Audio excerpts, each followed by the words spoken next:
अस्सलाम वालेकुम व्यूअर्स, उम्मीद करता हूँ आप सब ठीक होंगे। मार्केट मैकेनिज़्म आज हमने टॉपिक डिस्कस करना है। मार्केट मैकेनिज़्म क्या होता है? After getting the concept of demand and supply, now we are able to apply the demand and supply in the market. Market के अंदर किस तरह से प्राइसेस अप एंड डाउन होती हैं और डिमांड और सप्लाई किस तरह से इनके ऊपर अफेक्ट करती है, ये चीज़ हमने आज जो है वो थ्रू ग्राफ्स सीखनी है। तो मार्केट मैकेनिज़्म को अगर मैं डिफ़ाइन करूं तो मार्केट मैकेनिज़्म क्या है? Market mechanism when the prices are determined according to the demand and supply and government didn't intervene, ठीक है, या डजंट इंटरवेन। अगर गवर्नमेंट इंटरवेन ना करे उस सूरत हाल में डिमांड और सप्लाई के अंदर जो तब्दीलियाँ रूनुमा होती हैं उनका इफेक्ट क्या पड़ता है प्राइसेस के ऊपर और किस तरह से मार्केट के अंदर प्राइसेस डिटरमिन होती है, ये चीज़ हमने देखनी है। हमने लॉ ऑफ डिमांड और लॉ ऑफ सप्लाई दोनों को डिस्कस किया। इक्विलिब्रियम भी हमने डिस्कस किया, ठीक है। इक्विलिब्रियम किस तरह से आता है? हम जानते हैं कि जो डिमांड का कर्व होता है, डिमांड का कर्व नेगेटिव स्लोप होता है। नेगेटिव स्लोप क्यों होता है? There is a negative relation between price and demand. It's mean price कम कर दें डिमांड बढ़ जाएगी, प्राइस ज़्यादा कर दें डिमांड कम कर हो जाएगी, ठीक है। इसका मतलब है हमेशा इंडिपेंडेंट वेरिएबल आपके वाई एक्सिस पर लेने आपने और जो डिपेंडेंट वेरिएबल है वो एक्स एक्सिस पे लेने हैं, डिमांड में भी और सप्लाई में भी। तो ये हमारे पास डिमांड का कर्व आ गया। इसी तरह अगर मैं सप्लाई के कर्व को देखूं तो सप्लाई का कर्व क्या होगा? पॉजिटिव स्लोप होगा according to law of supply हमने देखा था, ठीक है। It's mean that positive slope, अगर प्राइस ये है तो क्वांटिटी सप्लाई ये होगी, प्राइस बढ़ा दें तो क्वांटिटी सप्लाई भी क्या हो जाएगी? बढ़ जाएगी। इसका मतलब है there is a positive slope between quantity and supply. अच्छा, इक्विलिब्रियम हमें कहाँ पर हासिल होगा मार्केट में, यानी कि प्राइस सेटल कहाँ पर होगी? जहाँ पर डिमांड सप्लाई के इक्वल होगी वो क्या कहलाएगा? इक्विलिब्रियम पॉइंट कहलाएगा, ठीक हो गया। इट्स मीन दैट अगर हम यहाँ पर देखें तो ये हमारे पास क्या बनेगा? इक्विलिब्रियम पॉइंट बनेगा। ये जो क्वांटिटी आपकी जो डिटरमिन होगी इसको हम इक्विलिब्रियम क्वांटिटी कहते हैं और ये जो प्राइस होगी इसको हम इक्विलिब्रियम प्राइस कहते हैं, ठीक है। तो ये इक्विलिब्रियम यानी कि ये वो प्राइस है जिसके ऊपर जो कंज्यूमर है, जो बायर है, वो इस प्राइस के ऊपर चीज़ परचेज़ करने के लिए विलिंग हो जाएगा और सेलर इस प्राइस के ऊपर चीज़ सेल करने के लिए जो है वो एग्री हो जाएगा। मिसाल के तौर पर जब हम किसी शॉपिंग के लिए जाते हैं तो हम डेफिनेटली मार्केट में बार्गेनिंग करते हैं, एक स्पेसिफिक प्राइस पर हम एग्री हो जाते हैं, विलिंग हो जाते हैं कि उस प्रोडक्ट को परचेज़ कर ले, अगर वो हमारी परचेजिंग पावर के अंदर आती हो और हमारी अफोर्डेबिलिटी के अंदर आती हो। इसी तरह से एक सेलर अगर उसको कुछ प्रॉफिट मिल रहा हो तो वो चीज़ क्या कर देता है? मार्केट के अंदर सेल कर देता है। वो उस प्राइस पर कभी भी सेल नहीं करेगा अगर प्राइस क्या हो जाए? लो हो जाए। तो ये बेसिकली मार्केट मैकेनिज़्म है। मार्केट मैकेनिज़्म जहाँ पर प्राइसेस सेटल होती हैं गवर्नमेंट की इंटरवेंशन के बगैर। It's mean that totally based करती हैं डिमांड और सप्लाई के ऊपर। अब ज़रा हम चेंजिंग की तरफ आएँ कि अगर डिमांड तब्दील हो, सप्लाई कांस्टेंट रहे तो क्या सूरत हाल, यानी कि डिफरेंट हम चेंजिंग को देखेंगे। अगर सपोजिंगली मैं आपसे एक बात करता हूँ कि आपकी डिमांड परफेक्टली इनइलास्टिक हो, ठीक है। इनइलास्टिक का मतलब क्या है कि आप प्राइसेस को जितना मर्जी अप एंड डाउन करें डिमांड के ऊपर कोई असर ना पड़ता हो। मिसाल के तौर पर अगर मैं उसका कर्व बनाऊं तो ये हमारे पास एक्स एक्सिस, ये वाई एक्सिस और ये हमारे पास ओरिजिन, राइट।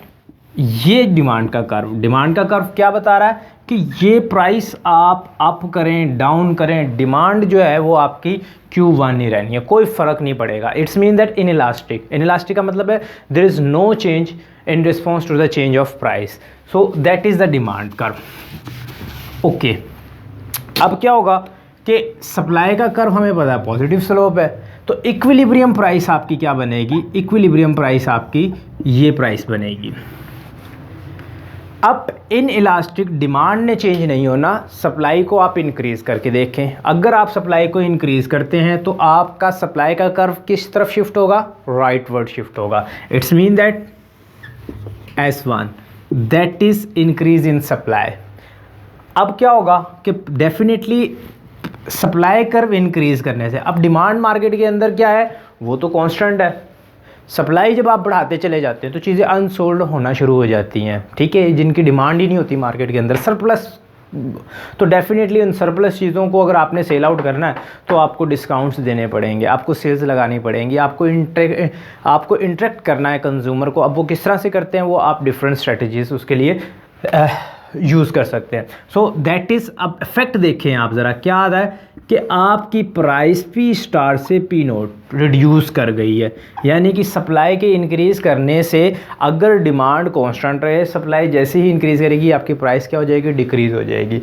तो पी स्टार से आप पी नोट पर आ गए। और अगर आपकी सप्लाई कम हो जाए, सप्लाई कम होने का मतलब क्या है कि आपका जो सप्लाई का कर्व है वो लेफ्टवर्ड शिफ्ट हो जाएगा।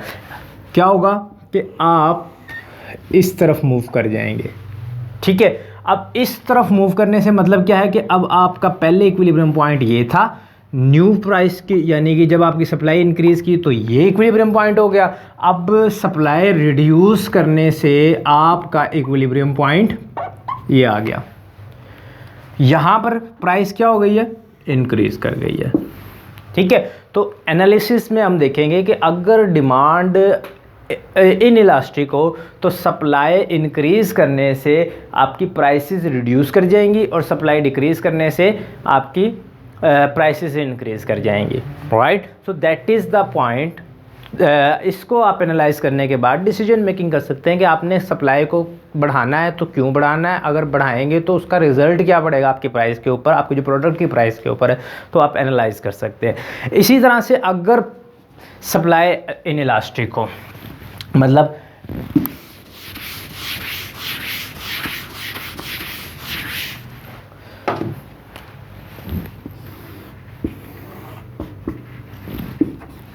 हाँ जी,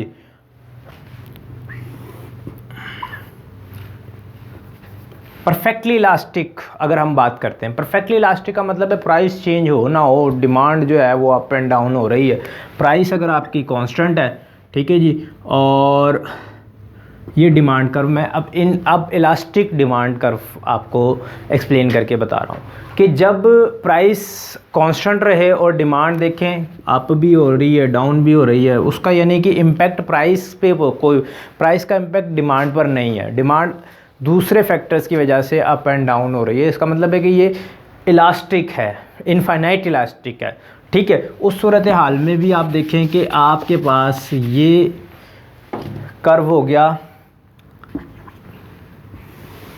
ये सप्लाई का कर्व आ गया। अब इक्विलिब्रियम पॉइंट आपका ये है, इस पे ये क्वांटिटी आपकी इक्विलिब्रियम है, ये E1 आ गया। सप्लाई को इंक्रीज करके देखें,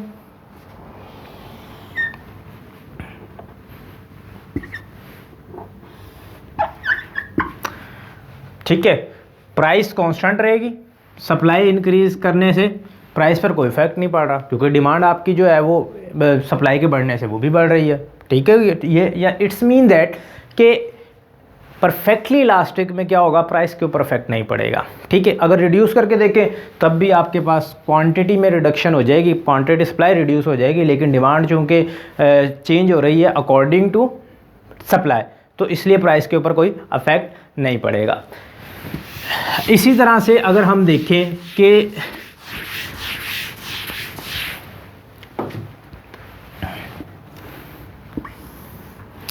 सप्लाई को इंक्रीज कर दें, डिमांड को रिड्यूस कर दें, तब क्या इफेक्ट पड़ेगा मार्केट इक्विलिब्रियम के ऊपर, प्राइस के ऊपर क्या इफेक्ट पड़ेगा, नई डिटर्मिनेशन ऑफ प्राइस क्या होगी। When supply increases and demand decreases, ये supply curve, demand curve.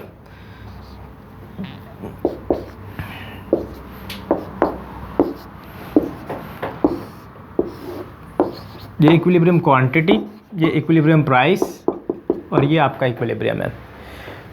Supply आपने इंक्रीज करनी है, इट्स मीन दैट सप्लाई का कर्व राइटवर्ड शिफ्ट हो जाएगा, S1 पे आ गए। डिमांड आपने डिक्रीज करनी है, ये डिमांड कर्व है, डिक्रीज़ करने से मतलब क्या है कि डिमांड का जो कर्व है वो आपका लेफ्टवर्ड शिफ्ट हो जाएगा, सप्लाई इंक्रीज डिमांड डिक्रीज। अब नया इक्विलिब्रियम क्या आएगा भला, जहाँ S1 और D1 आपस में इंटरसेक्ट हो रहे होंगे। कहाँ पे इंटरसेक्ट कर रहे हैं, दैट इज़ द इक्विलिब्रियम, ये E2। अब देख रहे हैं आप प्राइस क्या हो गई है, रिड्यूस हो गई है, ठीक है। यानी कि जब आप सप्लाई को बढ़ा देते हैं, डिमांड जो है वो क्या कर जाए, डिक्रीज कर जाए, तो प्राइस पर क्या इफेक्ट पड़ता है, उसका प्राइस रिड्यूस हो जाती है। अब ये फैक्टर्स हैं, मतलब आप किसी जो है वो कॉलम के अंदर आप सप्लाई को बढ़ाएं, डिमांड को कांस्टेंट रखें, किसी में आप डिमांड को बढ़ाएं, सप्लाई को कांस्टेंट रखें, तो ये डेरिवेशन है। आप इससे पूरा मार्केट मैकेनिज़्म समझ जाएंगे। यानी कि आपने अपनी बुक्स के ऊपर, अपनी नोटबुक्स के ऊपर तमाम तरह की चेंजिंग डायाग्राम की सूरत में प्रैक्टिस करनी है। जब भी आप इंक्रीज़ करेंगे देखेंगे प्राइस पर क्या इफेक्ट पड़ रहा है, न्यू इक्विलिब्रियम पॉइंट क्या आ रहा है। इसी तरह से आप डिमांड को बढ़ा के देखें, आप सप्लाई को रिड्यूस करके देखें, आप सप्लाई को बढ़ा कर देखें, डिमांड को रिड्यूस करके देखें। तो ये डिफरेंट फैक्टर्स हैं जिनको आप इसी डायग्राम के थ्रू क्या कर सकते हैं, देख सकते हैं कि आपका मार्केट के ऊपर, कि मार्केट की प्राइस के ऊपर और मार्केट इक्विलिब्रियम के ऊपर क्या असर पड़ रहा है। और उसकी बेस के ऊपर आप डिसीजन मेकिंग कर सकते हैं कि आपने डिमांड के मुताबिक अपनी सप्लाई को किस तरह से मैनेज करना है और किस तरह से प्राइस को कंट्रोल करते हुए डिमांड और सप्लाई को कंट्रोल करना है। तो दैट इज़ द पॉइंट। मेरी वीडियो को लाइक कीजिएगा और बेल का बटन दबाना ना भूलिएगा। अल्लाह हाफिज़।